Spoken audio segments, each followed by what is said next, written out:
میرے عزیز، کچھ لوگ ایسے ہیں جن سے عذاب قبر ہوگا ہی نہیں۔ میرے رسول کریم صلی اللہ تعالی علیہ وسلم نے ارشاد فرمایا کہ جو اللہ کے راستے میں شہید ہو گیا، یہ سنن نسائی میں موجود ہے، اسے عذاب قبر نہیں ہوگا، بلکہ ایک حدیث میں تو فرمایا حساب کتاب ہی نہیں ہوگا، اللہ بغیر سوال جواب کے جنت عطا فرما دے۔ کچھ لوگوں کو لوگوں کی بخشش پہ بھی مسئلہ ہی بنتا ہے کہ کوئی بخشا نہ جائے۔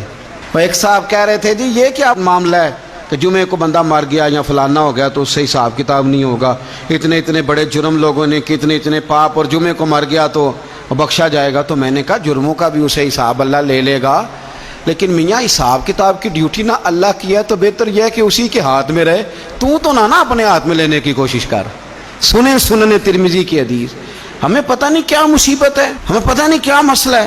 ایک جنازے سے میں نکلا، آپ یقین کریں کبھی کبھی کلیجہ پھٹ جاتا ہے۔ میں ایک جنازے سے نکلا تو میرے ساتھ ایک بندہ جنازہ پڑھ کے نکلا تو کہنے لگا جی پیر صاحب دیکھیں آج کتنی دنیا آئی ہے، حالانکہ یہ بندہ اس طرح کا تھا، اس طرح کا تھا، اس طرح کا تھا۔ میں نے اسے کہا یار تجھے تو فکر ہی لگ گئی ہے کہیں جنت میں چلا ہی نہ جائے، تو اس طرح کرنا جنت کے دروازے کے سامنے کھڑے ہو جانا ڈنڈا لے کے کہ میں نے نہیں جانے دینا۔ شرم آنی چاہیے ہمیں۔ اللہ فرماتے ہیں جنت اتنی چوڑی ہے جتنے زمین و آسمان، اس کی چوڑائی زمین اور آسمان کے برابر ہے، تو ہم تو اپنے علاوہ کسی کو جانے نہیں دینا چاہتے جنت میں۔ اور بس کریں، جنت خدا کا فضل ہے، اور اللہ فرماتے ہیں میرا فضل میں جسے چاہتا ہوں عطا کرتا ہوں۔ یہ سنن ترمذی کی حدیث، اور اس کے راوی حضرت عبداللہ ابن عمر رضی اللہ تعالیٰ عنہ، نبی پاک علیہ السلام نے فرمایا جو مسلمان جمعے کے دن یا جمعے کی رات کو فوت ہو اس کو اللہ تعالیٰ قبر کی آزمائش سے محفوظ رکھتا ہے۔ جو جمعے کی رات فوت ہو جائے یا جمعے والے، یعنی جمعے رات اور جمعے کی درمیانی رات چلا جائے یا جمعے والے، تو اللہ اسے عذاب قبر سے۔ تو میرے عزیز، جو بندہ شہید ہو اس سے عذاب قبر نہیں ہوتا، جو آدمی جمعے کے دن یا جمعے کی رات چلا جائے اسے بھی عذاب قبر نہیں ہوتا۔ اور میرے رسول کریم صلی اللہ تعالیٰ علیہ وسلم نے فرمایا جو بندہ ایک دن اور ایک رات، یہ حدیث صحیح مسلم میں، سنن ترمذی میں، مصنف عبد الرزاق میں موجود ہے، ایک دن اور ایک رات اللہ کی رضا کے لیے اسلامی سرحد پہ پہرا دے۔ میں اور آپ سوئے ہوئے ہیں، لیکن وہ لوگ جو فوجی بارڈروں پہ کھڑے ہیں، دیکھو مدینے والے محبوب کس کس پہ کرم فرماتے ہیں۔ ساری عمر نہیں، 24-25 سال کی سروس نہیں، فرمایا ایک دن اور ایک رات اللہ کی رضا کے لیے جو اسلامی سرحد پر پہرا دے، مسلمانوں کو کافروں سے بچائے، رب اسے عذاب قبر نہیں دے گا، اسے اللہ تعالیٰ اپنے فضل سے معاف فرما دے گا۔ ایک رات اور ایک، تو آپ کیا سمجھتے ہیں کہ ان فوجیوں کی کوئی چھوٹی شان ہے، ان کا کوئی چھوٹا مرتبہ ہے؟ ایک دن اور ایک رات اگر یہ پہرا دیں تو اللہ انہیں اتنا انعام عطا کرتا ہے۔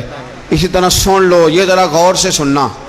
ابن ماجہ کی حدیث، اور اس کے علاوہ مسند ابو یعلا میں موجود حدیث کے راوی حضرت ابو ہریرہ رضی اللہ تعالی عنہ، حضور صلی اللہ تعالی علیہ وسلم نے فرمایا جو شخص بیماری سے فوت ہوا، قربان جاؤں میرے محبوب نے بیماری کا نام ہی نہیں لیا، فرمایا کوئی بھی بیماری ہو، فرمایا جو آدمی بیماری سے فوت ہوا اللہ اسے شہادت کی موت عطا فرمائے گا، اور وہ عذاب قبر سے اور قبر کے امتحان سے بھی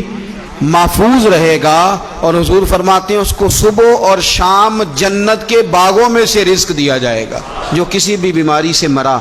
یہ لوگ بیماری سے مر رہے ہیں تو لوگوں نے اچھوت سمجھ رہے ہیں، اچھوت، یہ اچھوت نہیں ہے، اس لیے کہ لوارث نہیں، یہ خدا رسول کے ماننے والے ہیں، تم انہیں اچھوت کہہ رہے ہو اور مدینے والے رسول انہیں شہید فرما رہے ہیں۔ حضور نے فرمایا جو بیماری سے مرے شہید ہے، وہ قبر کے عذاب سے محفوظ رہے گا اور جنت کے باغوں میں سے اللہ رزق دے گا۔ لوگ کہتے ہیں دیکھو جی بڑا تانگ ہو کے دنیا سے گیا ہے،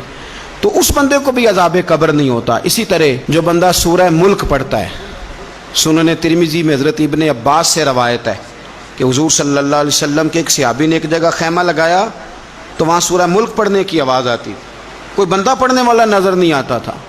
جب حضور کی بارگاہ میں عرض کیا تو فرمایا وہاں قبر تھی اور قبر کے اندر بیٹھ کے میرا صحابی سورہ ملک کی تلاوت کر رہا تھا۔ اگر ہمیں خسرہ نمبر یاد ہو جاتا ہے نا اپنی جگہ کا، اور ہمیں پتہ ہوتا ہے کہ میرے والا حصہ کتنے کروڑ کا ہے، اگر ساری کہانیاں ہمیں یاد ہوتی ہیں تو سورہ ملک بھی ہمیں یاد ہو سکتی ہے۔ موبائل پہ اس کو ریکارڈ کر لیں، پھر اس کو سنیں،